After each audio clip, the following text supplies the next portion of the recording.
guess they're gonna me to care anybody more than they kill their own game. Yep. All right, so I'm gonna get my car real quick. We'll go check out the patch notes. Hold on, let me get my Discord up. You guys ready for some sweet patch notes? Let's read this. How close am I to downloading the update? We're like halfway there. It's like a really big update for some reason. I don't know why. Then again, my internet. I'm on hotel internet, so my internet's very good. We'll see actually if I can even play Ducker with my internet. We'll see. Early access season 6.9. The mini wipe, chat. When I take a mini poo, I make a mini wipe. Good joke. Thank you guys. I've made that same joke like 30 times already. Start with the bug fixes. We'll go over them. Bug fix. Fix issue where sorcerer's mud shield sphere appeared smaller than intended. Okay. Issue where weapons become invincible when equipped. Invisible when equipped under the effect of a skill or potion that grants ability. Fix issue where some walls can flicker in the mimic layer module in the castle. Issue where chests were actually mimics in the bandit camp. The ruins of Forgotten Castle, someone is fair to properly attack. Issue in the graveyard module of ruins of Forgotten Castle where monsters cannot enter certain areas. Issue where druids in rat form could fall into a specific hole in the staircase hill module of the Ice Abyss. Attacking some training dummies in the dungeons would result in the attack being blocked. Silver coins can sometimes not be picked up. And issue where items that were too long can be displayed as ... in the chat window. Issue where uncommon great cloak and incorrectly given as a quest reward. And issue where the claim rewards button from the previous season could disappear. Okay. Bro has teeth now. Dude, I've always had teeth. Alright, game updates. EA Season 6.9 has begun. All character levels, item stashes, inventory, reward tokens, karma quests, and affinity have been reset. Whee! They didn't say blue shards though. Did we get blue shard reset? Receive a special welcome delivery pack from the express when you log in. SSF mode will be in action for the first 2 weeks of the mini-season. The marketplace and trading post opens on September 9. You've drastically reduced the cost to unlock additional stashes to account. The normal dungeons have been changed to solo duos trios. Can now select from all map locales. High roller dungeons have been changed to a random dungeon pool. So if you queue for high roller, you get a random map. You don't get really weird. Yeah, it's a really weird change, but I mean they're just trying to make it so more people are in the queues, you know. Also, I guess it's supposed to make it harder to like team snipe people or like continuous dungeon snipe people, but I don't know how well that'll work. Special keys: mystical gem, frozen iron key, golden key, old rusty key, and skull key can only be used inside dungeons during the season they're found, or during the session they're found. Special keys will disappear upon escape or death. So I guess if you, so I guess you get it. Like they raised the drop rate of keys. The next one down there says the drop rate for special keys have been significantly improved and will now drop from specific sub-boss and boss monsters. So if you get a key, you're supposed to use it in the same dungeon. Got it, and you cannot take keys out of the dungeon. Special locked rooms have been added to both adventure mode and normal mode. Special locked rooms. What does that mean? Oh, you mean ones that use the special keys. Okay, gotcha. Arena map pool has been updated with new maps. Okay. Special requirements and difficulty has been adjusted to match the shortened season. Weekly sales for cosmetic items will be available during the shortened season. Okay, I mean, I guess it's cool, but running a sale during the wipe no one asked for it. Display time for a recent chat window has been increased from 10 to 15 seconds. Improve the LOD for the low graphics. New feature has been added automatically displays the remaining maintenance time as a system measure maintenance begins. Okay. I will check out the balance update. General. Name tags for allies are now displayed in all dungeons and Gamepad, so name tags are back. Spellcasting speed curve has been adjusted to become much flatter at the mid to upper end of the curve, so you can't get like, maybe it's really hard to get 100% spellcasting speed now. Maybe it's impossible. It's probably what the change is. Action speed curves are adjusted to give slightly more action speed at the beginning and give less in the mid to upper end of the curve.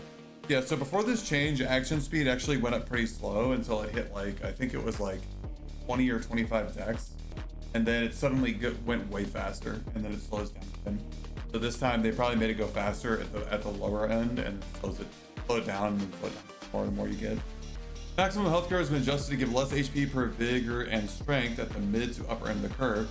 Maximum health curve has been further adjusted to provide static 15 health across all sections.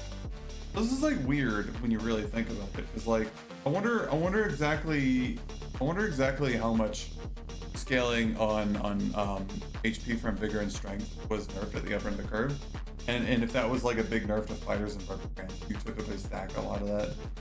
Because like if everybody has 15 more HP, then percentage wise, the ones who are like rogues, rangers, people who typically like wizards have low base HP are going to benefit a lot, especially because their constitution and strength is negative, which means that they're going to have a lot of room for growth. Whereas the classes that are meant to be tanky, like barbarian and fighter, are going to like just naturally have like pretty bad HP scaling. They'll already be the soft cap. Who knows? I guess we'll see it in the game. And the barbarian's default vigor has been changed from 25 to 20. I wouldn't be surprised if the soft cap for vigor ends up being 25, and that's why they reduced the carbs. Who knows? We'll see. Might be 25, maybe 30, might be 30. Items. Random modifiers have been updated to include a larger variety of possible stats. All primary modifiers for gear have been reduced by 1 from the uncommon grade. For example, uncommon grade cloth pants used to give 4, now give 3. So do white items and green items give the same stats now? Again, like they used to? For that one patch that one hated? Who knows? I guess I'll see you in the game. Primitive attributes can no longer be enchanted via socketing gems. This means the diamond gem is no longer used for socketing pairs. Players can exchange their diamond gems to the treasurer for an equivalent grade gem of their choice. So you can't socket stats anymore? Why not? What was the overpowered thing about socketing stats for diamond? That everyone did it? The stats were better than the other roles? Must have been, right? Must have been. Unique grade items have been re-added to the loot pool. I didn't even know they were removed. Then Rapier's base damage has been increased by 1. It wouldn't be a patch unless we had like an erroneous plus or minus 1 or 2 like weapon damage on a specific weapon. Void Blade has been updated to add plus 2 true magical damage. I don't know why Iron Mace hates Void Blade. I really don't know. Like, what do they have against Void Blade, bro? Like, what is someone over in Korea popping the fuck off with Void Blade? Like, literally untouchable? Like, what are we doing here? I'm really confused about like why we keep nerfing specifically Void Blade. Guys, it says plus 2 true magical damage. It doesn't say plus 2 true magical weapon damage. Does this even add damage to your weapon anymore? I don't know it. Based on the wording, it doesn't. Based on the wording, it does what Void Blade originally did when it was useless, and only add damage to stuff like Ignite or a Blow of Corruption. So, hooray. It doesn't, if it only buffs like damage spells, then it's useless on Sorcerer. The Sorcerer doesn't have any enchantments or ways to increase their weapon damage. So it's basically just Warlock. We'll see. Felling Axe's weapon animation has been slightly reduced. Okay. Playthrough's primary modifier has been changed from strength to vigor. Okay, whatever. I mean, kind of weird to do that after you like lowered the soft cap on vigor for HP, but sure. I think plate boots should have always been strength plus vigor. It should have always been a combination item. Because the gear, plate boots are just, I mean, they got a pretty big buff with their base armor, but they're still like not great. Whatever. I guess vigor is better than strength. Who knows? Unless you hit the soft cap on HP, in which case, like, whatever. Fighter. The duration of taunt has been reduced from 10 seconds to 8 seconds. So we get a fighter nerf for some reason on taunt. What's been going on in Dark and Darker while I've been gone that we need a nerf on for like the second time? Fighters caught using an ability and liking it. We gotta nerf it. Magic resistance of anti-magic has been changed from 15 to 20%. Okay. So, I mean, it's like a little bit of a buff. Sure, why not? And then Druid, we got a bunch of changes. Damage to Bear Swipe has been reduced from 32 to 29. Damage to Bear's Bash Attack has been reduced from 46 to 43. I'm sure these will be massive changes that will definitely. The animation has been slowed down. 2-hit sequence has been adding. The recovery delay has been increased for Pincher's Scratch Attack. Pincher's Scratch Attack has been increased from 16 to 21. Neck Bite from 18. Hold on, Shapeshift Stack has been increased from 9 to 10 seconds. Animation has been slowed down. 2-hit sequence has been added. They already had a 2-hit sequence on the Panther before. So we'll see if you can animation cancel it to actually attack faster like you could before. I'm sure they'd fix that, right? There's no way that it would still be in the game. There's no way, right? We'll find out. Anyways, Sorcerer, the duration of Mud Shield has been increased from 4 to 6 seconds. Sweet, so now you can have Mud Shield up 6 seconds every 12 seconds, not counting the time it takes to cast a spell. So like more like 6 seconds every 13 or 14. Nito Mosquito gamers. I don't know how much buff duration y'all are stacking, but it's probably not much. Chaotic mood. Duration of Firewall have been reduced from 12 to 10 seconds. The only reason I even care about this is because like it just makes, and it's barely. Magical damage bonus for attack and mana flow has been changed to 10-5%. And then time distortion has been updated as follows. Applies a magic damage bonus of -25%. Boost speed modifier has been changed from 1 to 3%. Now removes only a single stack instead of clearing all stack. Yeah, whatever. I mean, I don't know. I haven't used time distortion on Sorcerer in like an entire 2 seasons. I just don't care. I mean, Sorcerer's really good without it, so yeah, whatever. Lightning bolt attribute bonus ratio has been changed from 1 to 0.5. So lightning bolt's worse with a spellbook now. Spellbook affects it only by like half. Sure, whatever. I don't care. Sorcerer kind of like soured my opinion of a lot of things in Dark and Darker, just because I really enjoyed melee Sorcerer, and they just kept nerfing it until it became garbage. They just kept nerfing it until it became literal trash. So whatever. Developer comments. Welcome to EA Season 6.9. Super condensed 4-week mini-season to make the remaining time leading up to the actual season update more interesting. I guess so. This update is just to spice things up and not meant to introduce major new content. The real new content will be showcased at EA Season 7, launching on September 23, 2025. EA 6.9 includes the following changes. SSF mode for the first 2 weeks of the mini-season. The marketplace trading post opens on September 9, 2025. We've drastically reduced the cost to unlock additional stashes and come with the exchange. Okay. Buying stash is cheaper, SSF for 2 weeks. Cool. All character levels, items, etc., etc. have been reset. Chat told me that the blue shards have been reset too, so that's nice. Quest difficulty and content have been tuned slightly to adapt the condensed season. Reward for several quests have been updated, including the final quest giving artifact gear as a reward. If you do the final quest in the chickens, I guess you'll get artifact gear. A new adventure rank mini season with new rewards will commence immediately. Okay, cool. Guess we'll be farming that out. A new religion mini season with rewards will commence immediately.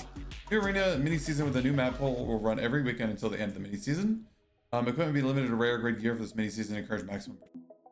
It's a month long. That just means there's 4 arena weekends. Like what? Why not just leave arena open? Triumph level has been reset, allowing you to earn additional bluestone shards until the next season. There you go. Seasonal pack DLC bonuses will remain active until the start of the next season. I can't wait to spend more money to get those again. A small welcome delivery pack can get all the players who logged in semi-wipe. There's an array of starting items to help your adventure. Please collect your welcome delivery from the express man. Yay, 6.9 also brings updates to the matching pools. We're now fully committed to supporting duos, trios, and solos. I don't know why I read that backwards. Although we'd love to give an all party sizes to full freedom to select any dungeon, we realize this is difficult with the current population. We introduced a random map system for high roller dungeons to concentrate players for that mode. This change allows us to enable solos, duos, trios for all maps across normal dungeons, giving more freedom to a very large portion of our player base. Random map system also allows us to better control the flow of players in the high roller dungeon, giving us better tools to combat teaming. Hey, Laughing Mouse. We understand this makes pre-planning for HRI more difficult, especially when it comes to quests and special keys. We've tuned the random dungeon system to utilize a more hybrid approach where certain modules will always appear, or appear using much higher weights to make things more predictable when it comes to quests. We've also reworked the special key system so they drop much more frequently. Must be used in that session instead of being carried out to use a store of value. Finally, we attuned several of the main attribute formulas such as health, action speed, spellcasting speed. We're testing the extremes of the balance we've established from this first semi-wipe, and we'll continue this mini-season to collect additional data. Holy fuck, I'm so tired of reading collect additional data or collect data or testing the extremes. I literally am so tired of reading. We thank you for the bench and support. See you in the dungeon. Experimental. This update also adds preliminary limited native gamepad support as an experimental feature. Limited gamepad implementation currently only support the actual dungeon gameplay at this time. This is the first step in getting the game fully playable with the gamepad. Will continue to full support with future updates. Seems neat. And I don't know. I don't use controller to play this game, but it seems cool, right? Oh my god, let's play the game. Whee, oh my god. I need some eye drops or something, guys. Holy crap, man.